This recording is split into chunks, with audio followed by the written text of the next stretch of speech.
Magandang araw mga kabubbles! Narito ang aming game prediction para sa first round matchup ng San Miguel Beermen at Rain or Shine Elasto Painters this Commissioner's Cup Playoffs. Hindi nga naging maganda ang mga unang laro ng Rain or Shine this conference. Dahil na hindi nga fit sa kanila ang naging una nilang import na si Dawan Summer. At pinalitan nga ito agad ni Coach Yeng at nakuha nga nila si Demetrius Treadwell. At dito na nga nag-umpisa ang sunod-sunod na panalo nila. At ang SMB naman ay di rin naging maganda ang umpisa ng conference sa kanila.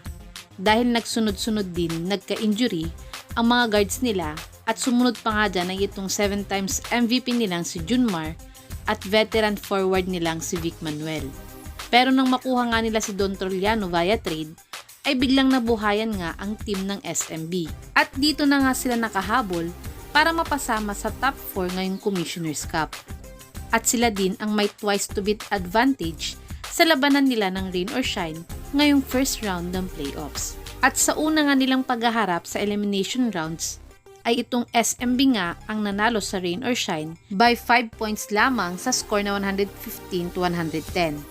At ang best player sa SMB sa larong ito ay ang former import nilang si Ivan Aska na nagtala ng all-around game na may 28 points, 12 rebounds, 4 assists at 3 blocks sa kanilang panalo.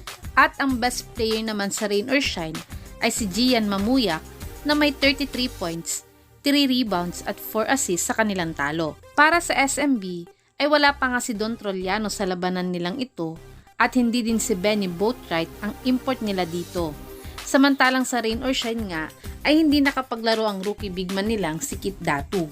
Kaya't siguradong-sigurado nga ng SMB ang mananalo sa series na to.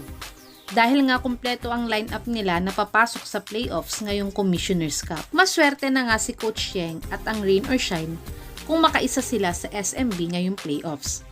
Pero malay nga natin dahil iba pa din gumawa ng taktika itong si Coach Yeng Giao. Kayo mga kabubbles, sino sa dalawang team na to ang a-advance para sa second round ng playoffs? Ilagay nyo na po yan sa baba. At panoorin pa po natin ang kaunti pa nilang highlights sa elimination rounds game nila.